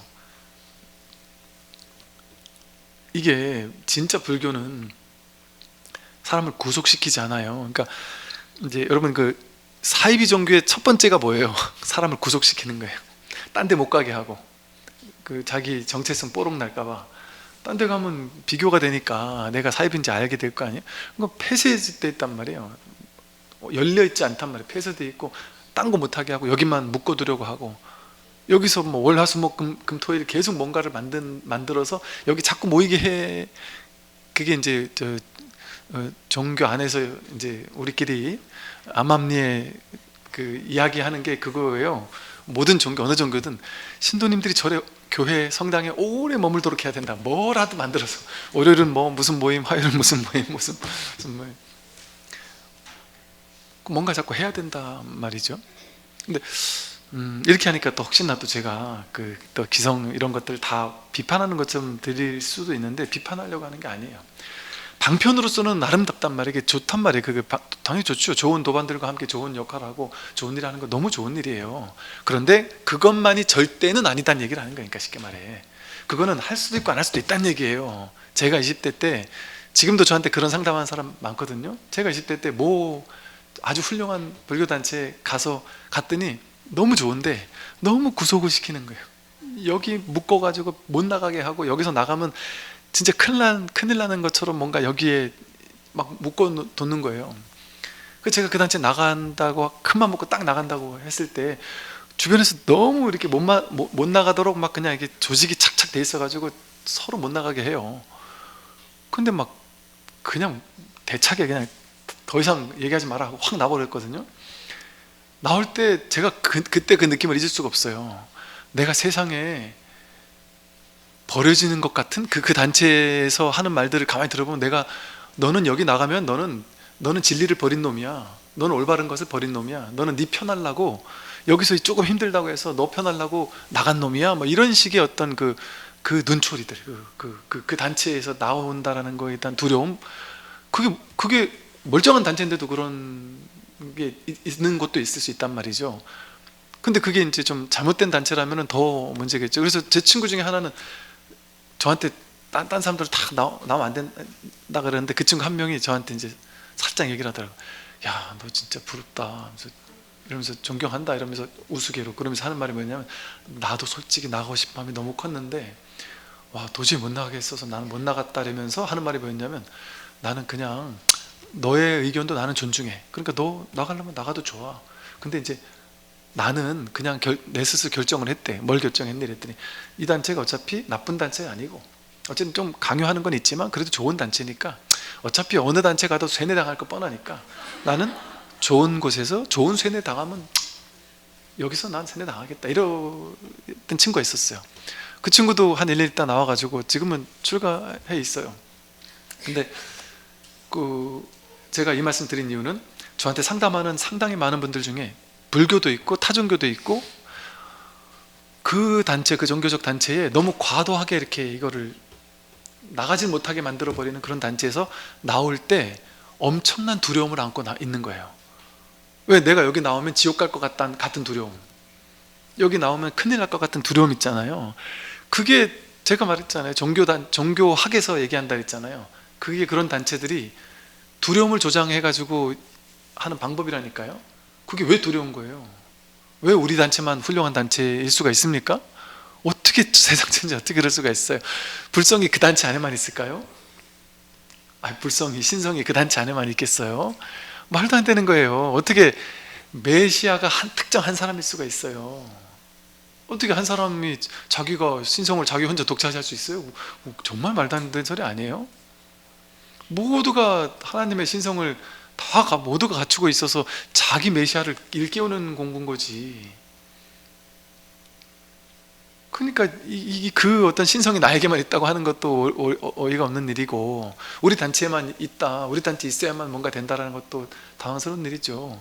자유롭게 열어놔야 되는 거죠. 그러니까 불교는 뭐라 그래요? 오는 사람 막지 않고 가는 사람 잡지 않는다. 그게 중도적인, 그냥 하는 소리 아니에요. 불교에서 하는 말이. 그게 진짜 불교거든요. 오는 사람 막지 않는데 가는 사람 잡지 않는 게 불교예요. 근데 불교라는 이름으로 막 잡으려고 하면서 거기 나가면 뭔가 내가 죄의식을 느껴진다면 그게 올바르겠냔 말이에요. 올바른 것이겠냔 말이에요. 그래서 그런 두려움에 사로잡힐 필요 없다. 절대 사로잡힐 필요 없습니다. 심지어 또 이런 분들 계세요. 교회 성당 다니는 분들 중에 법문을 되게 열심히 듣는데 법문을 들으면 정말 맞는 것 같긴 한데 죄의식, 계속 죄의식이 느껴지는 거예요. 하나님이 나를 미워하지 않으실까? 또 이게 내가 정말 잘못하는 건 아닐까? 내가 어디 사탄 마귀 같은 소리에 내가 이렇게 나도 모르게 이렇게 세뇌되는 건 아닐까? 뭐 하면서, 예를 들어 제가 여러분한테 반드시 이렇게 해야 된다, 어떤 행동 지침을 주면서 나에게로 와라 뭐 하면서 뭐 뭘 갖다 바쳐라 하면서 묶어두면은 모르겠어요. 묶어두는 게 있냔 말이에요. 뭐 하나라도. 불교가 묶어두는 종교가 아니잖아요. 무주법, 머물지 말라고 하잖아요. 여기 불법에조차 머물지 말라고 하는 이런 장사 안 되는 종교가 어디 있어요? 이게 모든 게 기본이잖아요. 모든 장사의 기본이잖아요. 여기 묶어둬야 되잖아요. 근데 경전에 그렇게 나온다니까요. 불법은 불법이 아닌데 이름이 불법일 뿐이다. 불법 그 자체에서도 머물러서는 안 되는데, 집착해서는 안 되는데 하물며 사법에 집착해서는 되겠느냐, 이런 말 한단 말이에요. 어디도 머물러 집착할 수가 없어요. 그러니까 여러분은 자유로운 존재거든요. 자유로운 영혼이에요. 사실은 우리 모두가. 어디 구속돼요? 아니, 나이 들면은 부모님이 그렇게 싫어도 부모님에게도 내가 자유롭고 싶어서 떠나가는 사람 떠나가잖아요. 스님들이요, 다들 자유롭고 싶어서 출가하잖아요. 근데 자유롭고 싶어서 출가하지만 출가와 동시에 이거 엄청난 구속이에요. 이거는 이 옷 자체가 우리를 엄청나게 구속해요. 이 옷만 입으면 그냥 서울 시내를 걷고 있어도 서울 시내를 걷는 게 아니에요.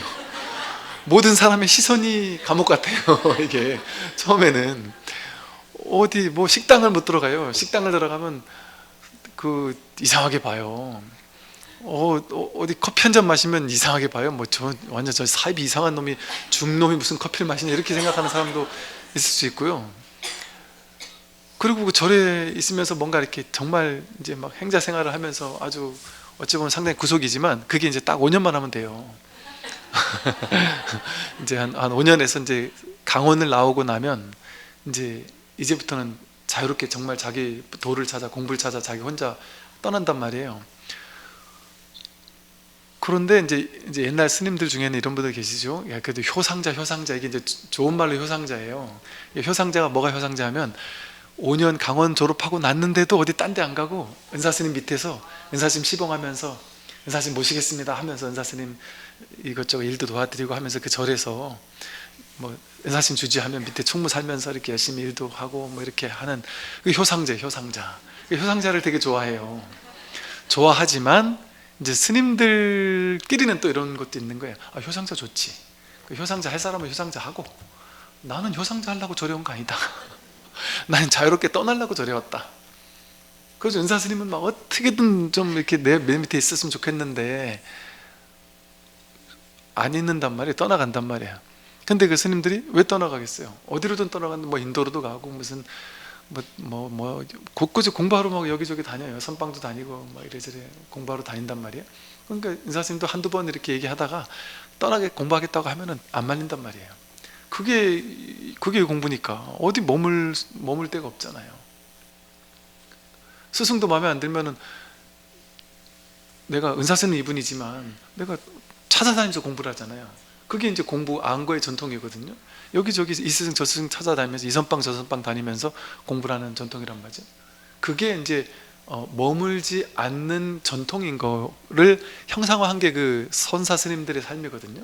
서원을 하는 스님들, 그냥 이렇게 자유롭게 다닌다는 말이 그런 말이거든요. 그래서 이것이 불교의 핵심이잖아요. 그럼 그걸 우리 현실에서 어떻게 해야 될 거냔 말이에요. 그게 불교에서는 신기해요. 불교에서는 반드시 우리 절만 나오라 하지도 않고 초파일되면은 희한한 전통이 있죠. 어떤 종교에서는 보통 우리 여기만 나와야 되려는데 초파일에 한 3군데 다니면서 여기저기 등 달아라 이러고, 성지순례 가도 3, 4순례를 가면서 이절저절 막 다닌단 말이에요. 머물지 않는 게 이제 그런 전통 속에서 그런 문화 전통 같은 것들이 나오는 거거든요. 그러니 스님들조차 어느 한 스승에게도 한 단체에도 근데 머물지 않고 운수납자라는 말이 그래서 있잖아요. 떠나는 건데, 하물며 공부인이라니 어떤 그 인연 따라 어떤 인연에 처해서 그냥 잠시 거기서 있는 건 좋단 말이죠. 근데 이제 그게 아니라 그게 구속 때문에 내가 이렇게 그걸 어떤 절대적인 뭔가로 알면서 그러면 안 된단 말이죠. 그 심지어는 이런 분들도 있었거든요. 이렇게 막 겁을 주는 게 있어요. 이렇게 그 사람이 여기 오래 있다, 이 사람이 내가 필요한 사람인데 이 사람이 떠나가려고 한다. 그럼 못 떠나게 하려고 겁을 줘요. 겁을. 너 여기서 나가면은 오래 살겠냐? 뭐 넌 죽고 나서 내 사식구지도 안 해줄 거야. 뭐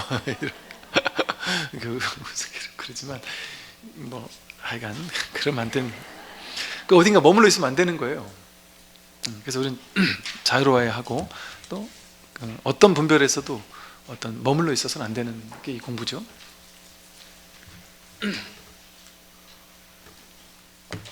너 가정 내에서 다툼이 일어난다면 다른 사람들을 탓하지 말라. 내 자신의 마음과 행동에서 그 원인을 찾고 해결책도 거기서 구하라. 어떤 문제가 일어났을 때 우리는 남들 탓하기 쉽잖아요. 습관적으로 남들 탓하죠. 일단 부모님 탓을 깔고 가죠. 부모님은 하필이면 왜 나를 이렇게 태어나게 했을까?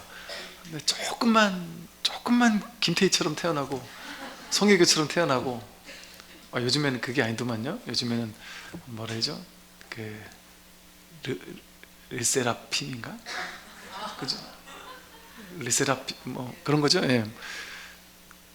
또 하나 있는데 뉴진스 같은, 이렇게 안 태어났을까? 이렇게 생각한단 말이죠. 부모님 탓하고. 그런데 이게 남 탓하는 게 사라져요. 이 공부를 하면 제일 먼저 사라지는 게 그거예요. 남 탓하는 게 사라져요. 남 탓할 수가 없고, 남이 없구나. 내가 탓할 남이 없구나. 다 자기 일이에요. 삶 전체가 통으로 자기 일이에요. 온 우주 법계가 통으로 자기 하나인데 뭘 누굴 탓을 하겠어요. 그 인연 따라 생겨나고 사라진다 그러잖아요. 자기 업 따라 이렇게 벌어진다 그러잖아요. 전부 다 자기 인연이, 자기 안에 그 사람을 끌어당길 수밖에 없는 인연이 나에게 있으니까 그 사람이 나에게 오거든요. 나를 욕하는 사람이 와서 나를 계속 욕한다 할지라도 그 사람과 나와의 얽혀있는 인연이 있고 그 사이에서 뭔가 풀어야 될 게 있거나 해소해야 되거나 해결해야 될 어떤 얽매인 것이 있을 때 그걸 풀기 위해서 나타난단 말이죠. 그러니까 결국에는 내 안에 있는 게 나타나는 거거든요. 나는 성격이 너무 좋은데 내 남편이나 내 자식이나 뭐 이 사람들은 왜 이럴까? 우리 부모님이나 누구는 왜 이럴까? 그게 그럴 수 있어요. 근데 그것을 남 탓을 할 수는 없다는 거죠. 자신이 이럴까요, 여러분? 그 위대한 위인은 반드시 위대한 위인 같은 부모님 밑에서만 태어날까요? 꼭 아니잖아요. 우리 세계 수많은 위인 이런 걸 보더라도 부모님은 영 이상한데 그 밑에서 훌륭한 사람이 탄생할 수도 있거든요. 당연히 그럴 수 있거든요. 정해진 게 없단 말이에요. 정해진 어떤 법칙 같은 게 없단 말이죠. 모든 일은, 나에게 일어나는 모든 일, 내가 만나는 모든 사람, 내가 경험하는 모든 사건들, 내가 다니는 이 직장, 이 모든 내 삶에서 벌어지고 있는 모든 것들은 전부 다 자기의 드러남이에요. 자기가 자기를 만나는 거거든요, 사실은. 그래서 명색이라 그랬잖아요. 실제 내 바깥에 저 사람이 있고 우리 회사가 있고 이게 아니라 명색뿐이에요. 명색뿐이에요. 식, 명색, 유깁 이러잖아요. 그것뿐이에요. 18개 뿐이다. 18개는 전부 다 자기 허망한 분별이라는 거거든요. 그 18개를 멸해라 이런단 말이에요. 즉 눈, 귀, 코, 흉몸, 뜻, 색성향, 미촉법, 이게 다 자기 허망한 망상이에요. 바깥에 있는 실제 대상이 있는 게 아니라, 여러분 이게 실제 이렇게 대상이 있는 것 같잖아요. 여기는 실제 마포 불교방송진흥원 빌딩이 있고 여기는 3층에 가면 진짜 법당이 있는 것 같고 그렇잖아요. 이 대한민국이 진짜 있는 것 같잖아요. 실질적으로 이 세상이 이렇게 있는 것 같단 말이에요. 그렇게 있지 않습니다. 예를 들어서 그런 비유를 들었죠. 우리는 가시광선을 보도록 눈이 만들어져 있으니까 가시광선의 영역만 보이잖아요. 근데 저기서 있나 자외선만 보는 곤충 같은 존재는 우리 같이 이렇게 안 보겠죠, 세상을. 또 이런 말도 하죠. 천상세계 신들의 세계가 여기 동시에 있을 수도 있다. 다만 파장이 다르다 보니까 우리는, 그러니까 여기 동시에 가시광선도 있고 적외선, 자외선도 있지만 우리는 가시광선만 보니까 요것만 보고 사는 거지, 실제로는 보이지 않는 세계가 분명히 있는데 못 보는 거잖아요. 이 인연을 가지고서는, 이 눈동자란 인연을 가지고서는 못 보는 거예요. 또 어떤 사람은 인연이 다르니까 어떤 사람의 인연에서는 빨간색, 초록색 뭐 이런 거를 구분을 못 한다든지, 뭐 생명이 있다든지 이럴 수 있죠. 의외로 상당히 많거든요, 생명인 분들이. 근데 사는데 큰 문제 없으니까 뭐 문제 없지만, 그거는 그냥 조건이 다르니까 다르게 보인단 말이죠. 그러면 어떻게 내가 보는 게 진짜라고 할 수 있을까요? 내가 보는 것만이 진짜라고 할 수 있을까요? 내가 보는 게, 나는 그냥 이 인연을 가지고 요 제한된 세계만을 보고 있잖아요. 그죠? 그거 똑같이 이 보이는 것만 그런 것이 아니라 이 모든 세상은 자기 해석이거든요. 여러분, 이 길을 지나다니는 수많은 사람이 있는데, 지하철에서 만날 수 있는 수많은 사람이 있는데, 그 중에는 정말 오늘 너무나도 인생이 최악이라서, 요즘 사는 게 너무 최악이라서 죽고 싶은 사람이 있을 수 있을 거 아니겠어요? 그럼 그 죽고 싶은 사람은 지하철을 타고 똑같이 그 수많은 사람이 지하철 속에 있지만, 그 사람은 그 지하철 속이 마치 지옥 같지 않을까요? 옆에서 사람들 부딪히는 것 자체도 너무 짜증스럽고, 조금만 더워도 짜증스럽고, 막 그냥 주변 사람들 막 다 죽이고 싶을 수도 있고, 예를 들면 내가 막 어디 가다가 확 죽었으면 좋겠고, 혼자 죽기 뭐하니까 그냥 이게 막 잘못이라도 됐으면 좋겠다, 이런 생각까지 하면서 지옥 같지 않을까요, 그 지하철 안이?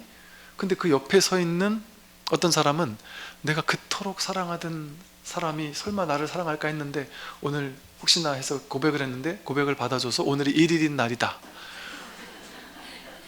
근데 막 지하철이 더워 죽겠는데, 이 사람은 죽고 싶은데 더우니까 더 짜증 나겠지만, 이 사람은 그게 더운 게 짜증이 나겠습니까? 얼마나 행복하겠어요, 그 순간. 그럼 똑같은 공간에 있는데도 불구하고 누구는 지옥이고, 지옥이 실제로 보이는 거예요. 보이는 모든 게 다 지옥 같은 거예요. 사람들의 행동 하나하나가 다 짜증스럽게 보일 거 아니겠어요, 누군가에겐? 또 누군가에게는 사람들의 행동 하나하나가 다 아름다워 보이지 않겠어요? 세상이 막 다 아름다워 보이지 않겠어요? 누가 나한테 와서 막 시비를 걸어도 웃으면서 그냥 넘기지 않겠어요? 그것만 봐도 그렇듯이 세상은 자기 분별에서 연기된 세상이에요. 자기가 분별심으로 해석한 세상이에요. 덧칠된 세상, 내가 그림 그린 세상이에요.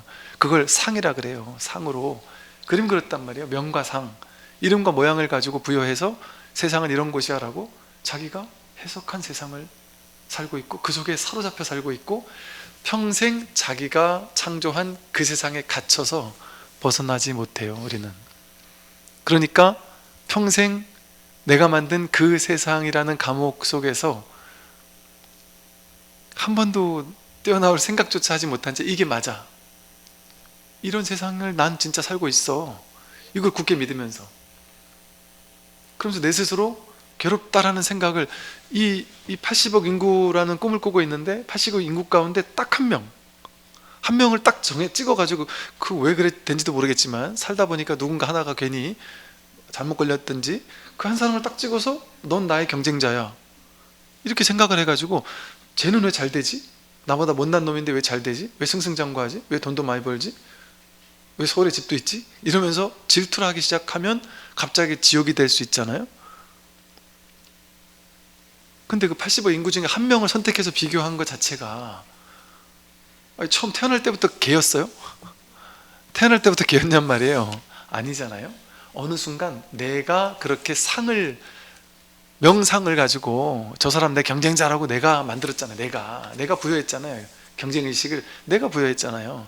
그러면서 그 사람이 괜히 기분 나빠지고, 저 사람한테 이겨야 될 것 같고, 저 사람이 잘 나가면 막 서글프고 이럴 수 있잖아요. 그죠?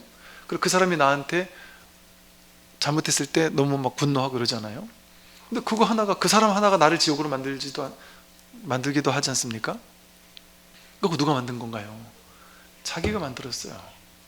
자기가 만든 세계 속에 사로잡히게 되면 아무 문제가 없었는데, 갑자기 그 생각을 믿기 시작하면 갑자기 지옥이 돼버려요. 갑자기 아무 문제 없던 삶이 문제가 만들어지기 시작한 거예요.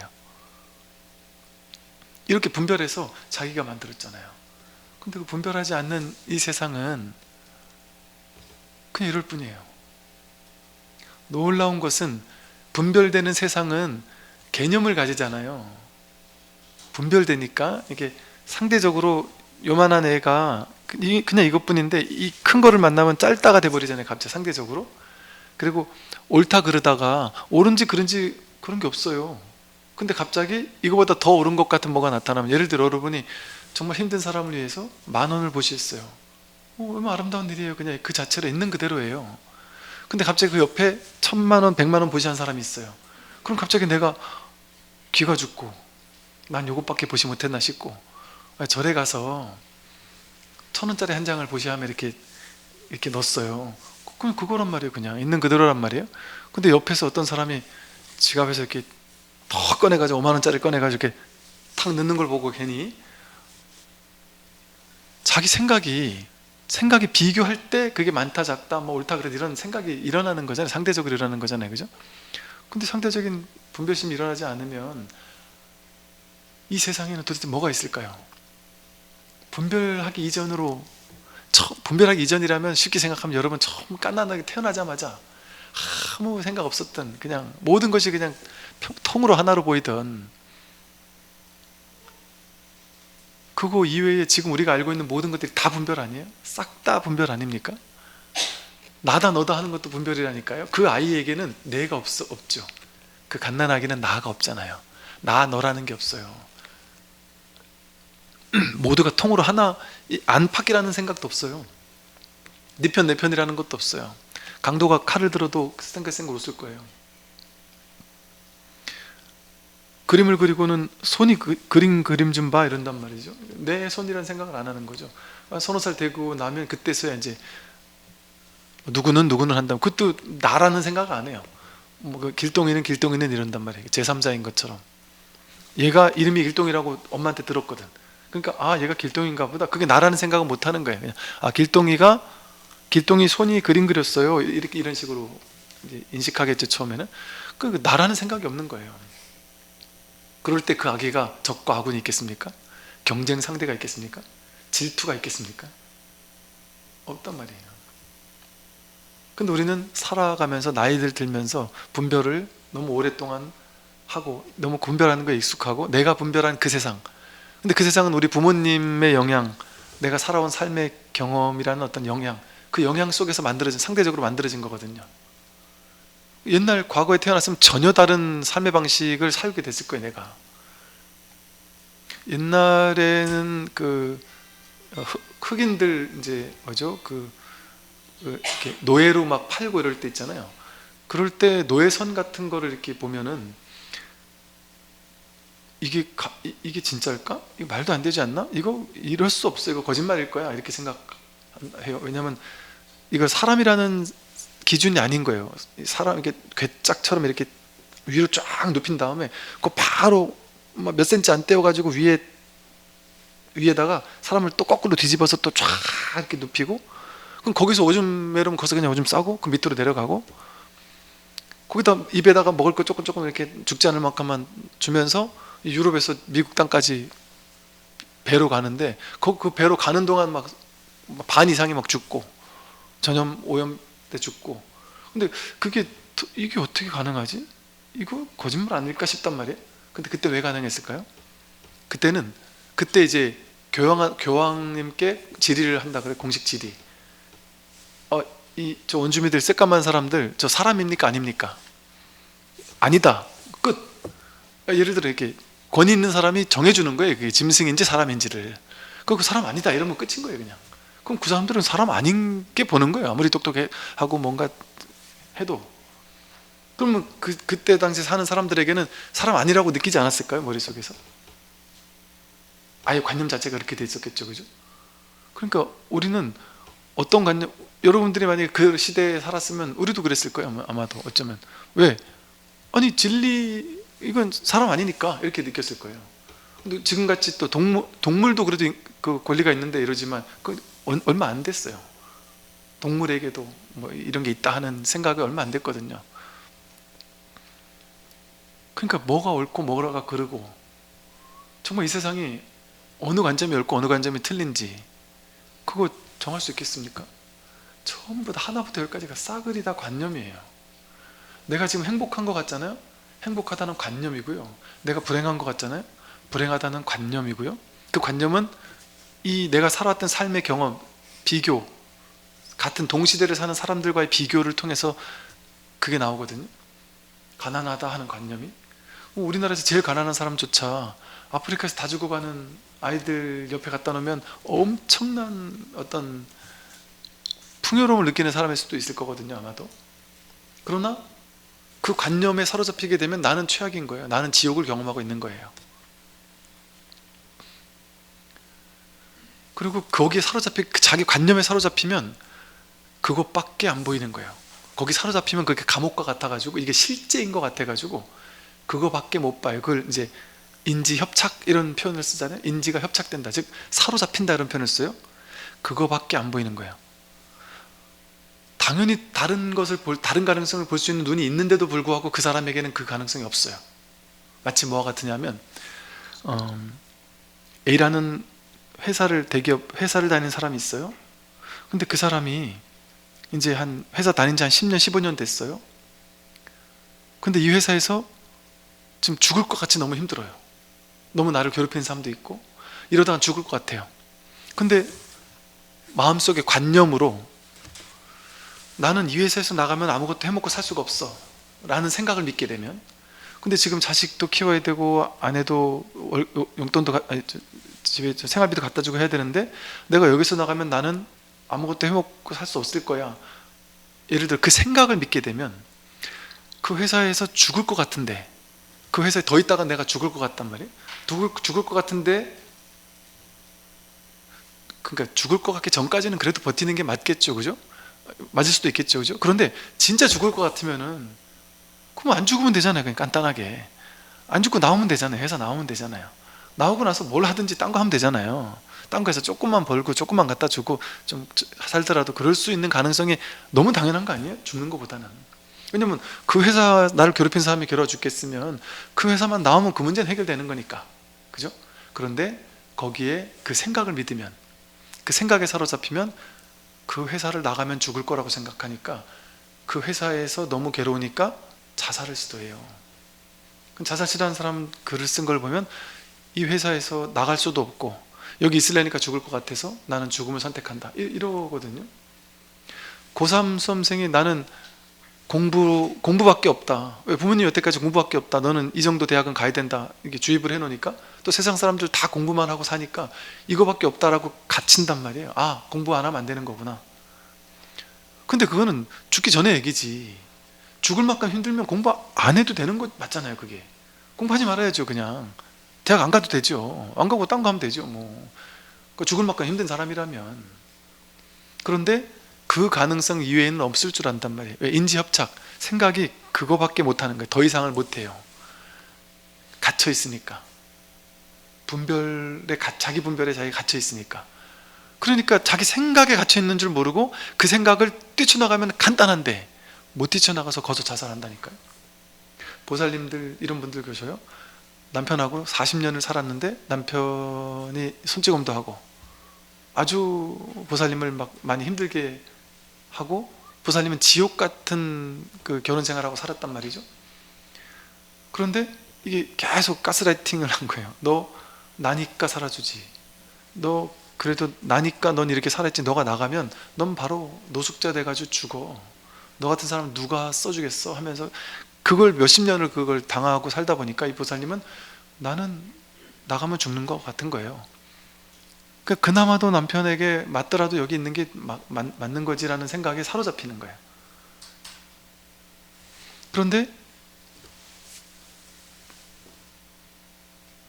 이혼하려면 해줄게, 마음대로 해. 그래도 이혼 안 한 분이 계신단 말이죠. 예를 들어 죽을 것 같은데도. 그러다가 그냥 자살 시도하거나 이런 경우도 있을 수 있단 말이죠. 근데 그 생각을 믿었잖아요. 나오면 안 될 것 같다라는 생각, 이혼하면 안 될 것 같은 생각, 내 혼자 아무것도 못할 것 같은 생각, 특히나 내 혼자 애를 어떻게 키우고 살지 도저히 못할 것 같은 생각. 그러니까 그 생각에 사로잡힌 거지 그게 진실인지 아닌지는 알 수 없잖아요. 진짜 그럴까요? 진짜 내가 아무것도 할 줄 모르고 학교 다니면서 배운 게 벌써 30년 전인데 내가 지금 이 나이 돼가 나와서 아무것도 못할 게 분명할까요? 확실할 수 있습니까? 아니, 성경에도 그러잖아요. 하늘을 나는 새도 밥을 먹고 싶을 때 밥을 알아서 다 찾아 먹도록 하나님이 다 해주셨는데 하물며 사람이겠느냐. 아무것도 안 하고 아무것도 할 줄 모르는 보살님이 계셨어요. 애가 초등학생, 중학생, 고등학생 애 셋을 키우기만 하면서 남편이 갖다 준 돈 가지고 애들 키우고 살던 보살님, 아무것도 할 줄 모르는 분이 계셨는데 남편이 교통사고로 죽었거든요. 그래서 그 막막함은 이루 말할 수 없었던 거죠. 근데 이제 어떻게 해요? 길이 없잖아요.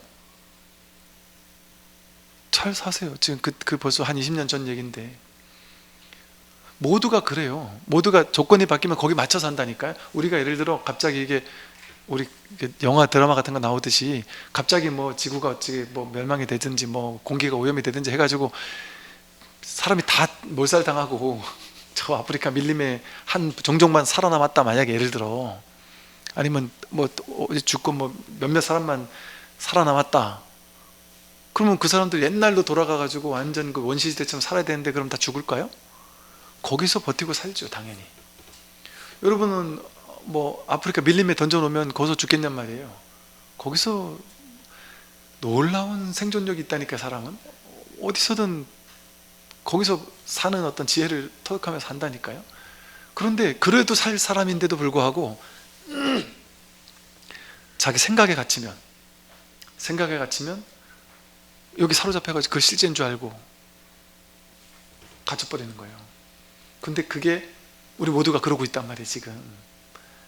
내가 생각하는 이 세상, 내가 생각하는 나라는 사람, 우리 가족, 이거는 내가 그렇게 생각한 명상에 불과해요. 상에 불과해요.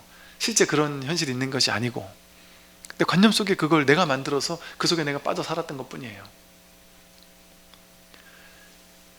그 한 생각 분별은 어떤 것도 맞을 수 없잖아요. 이건 절대적으로 맞아, 이런 게 없다니까요. 아무것도 없다니까요. 이건 절대적으로 진리야, 이런 게 없다니까요. 그게 없다라는 게 진리예요. 그게 중도예요. 이거는 그래도 진짜 진리야, 이게 없다, 그게 있다고 생각하면 그건 극단에 치우친 것이다라는 거예요. 이건 절대선인데 이건 극단이에요. 그게 중도의 가르침이잖아요. 그러면 내가 옳다고 여겼던 모든 것들이 사실은 옳지 않을 수 있는 가능성이 있다는 얘기죠. 그러니까 옳은지 틀린지 알 수 없다는 얘기죠.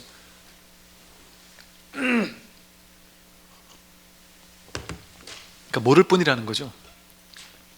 이 세상이 어떤 곳인지, 나는 어떤 사람인지, 내가 좋은 사람인지 나쁜 사람인지 몰라요. 세상이 좋은 곳인지 나쁜 곳인지 몰라요. 나는 잘 살았는지 못 살았는지 몰라요. 내 미래는 어떻게 될까 몰라요. 아무것도 몰라요. 그게 진실이에요. 모를 뿐이. 그러니까 수신결에서 모르는 줄 알면 그게 깨달음이라고 한단 말이에요. 단지불의 시즉견성. 모른다면, 모르는 게 진실이거든요. 근데 안다고 여기니까 그 아는 거에 집착하잖아요. 옳고 그른 게 있다고 생각하니까 옳은 거에 집착하고 그런 걸 거부하고 취사간택하려는 삶을 허망하게 자꾸 집착하며 살아야 되잖아요. 근데 취할 건지 버릴 건지 난 모른다. 내가 정말 싫어하는 상황이 나에게 펼쳐졌는데, 싫어하는 일이 생겼는데 그게 진짜 싫은 건지 좋은 건지 내가 알 수 없다면 어떨까요?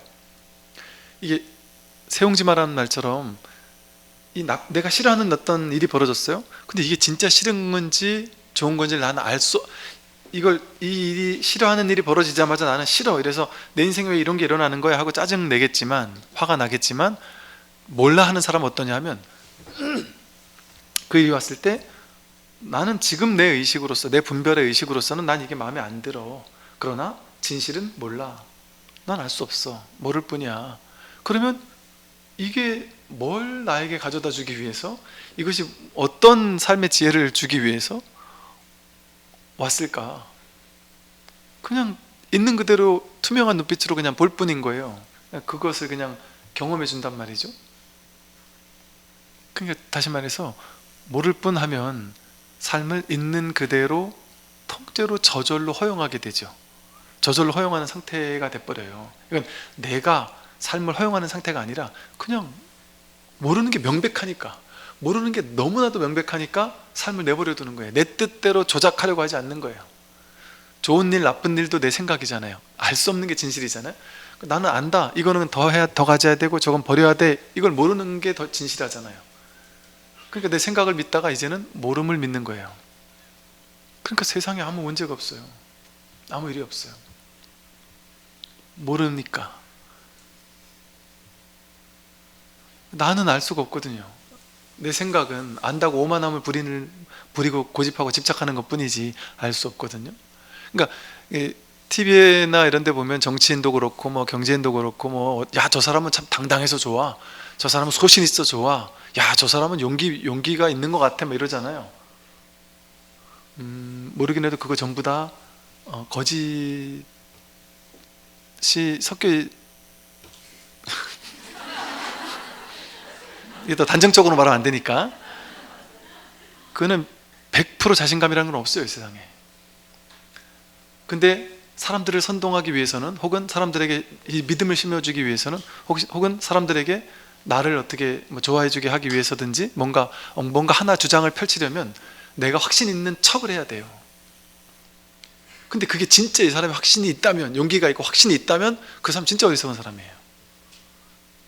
근데 그리고 확신 있는 척을 해야지만 사람들이 나보다도 더 어리석은 사람들이 날 쫓아오거든요.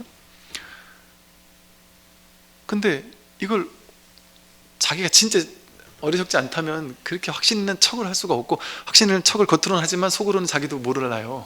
자기도 두려워요. 이게 진짜 될까? 두렵다니까요. 그게 진실한 거예요, 사실은. 그런데 아예 확 모르는 사람 입장에서는 이제 진짜 자신만만해질 수가 있어요. 어차피 모르니까. 할 수 있다 없다라는 것조차 모르는 거예요.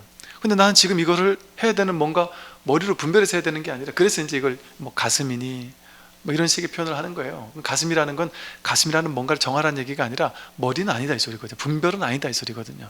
분별하지 않아도 저절로 되지 않나요? 그러니까 그냥 가슴이라고 표현해버린 거예요. 내가 생각해야지만 삶을 사는 게 아니잖아요.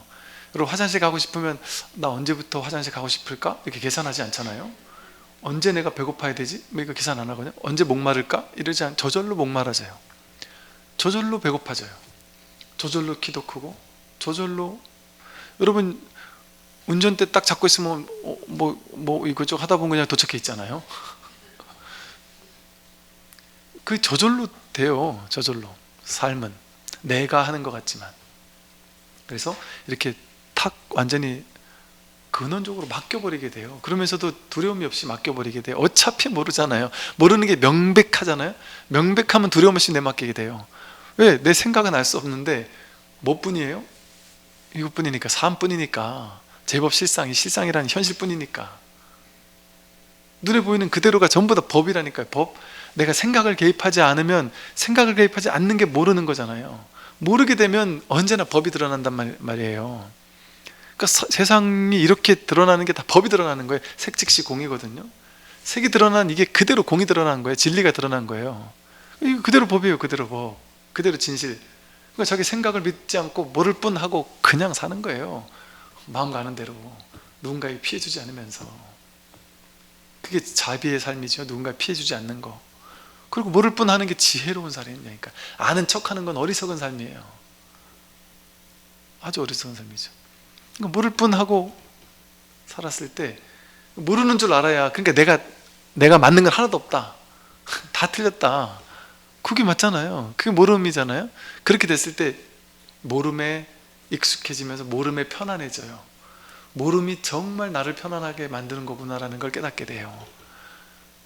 그러면 세상 속편한 거예요. 세상 할 일을 해 마친 거예요. 이제 그러면 그냥 삶이 그대로 사라진단 말이에요. 법이 그냥 드러난단 말이에요.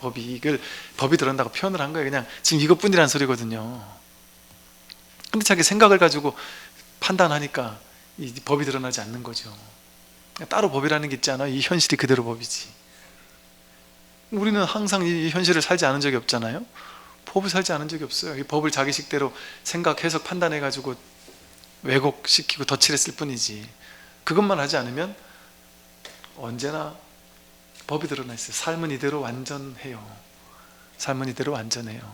완전해서 완전한 게 아니에요. 완전하다는 것도 말이고 그냥 이대로예요. 이게 전부예요. 좋은 것도 아니고 싫은 것도 아니고 완벽해요. 모든 게 법이고 모든 게 부처예요. 그걸 날마다 좋은 날이라고 해요. 분별하지 않으면 날마다 좋다 나쁘다의 그 좋은 날이 아니에요. 좋고 싫고를 넘어선 그냥 통으로 좋은 것이죠. 오늘 여기까지 말씀드리겠습니다. 성공하십시오.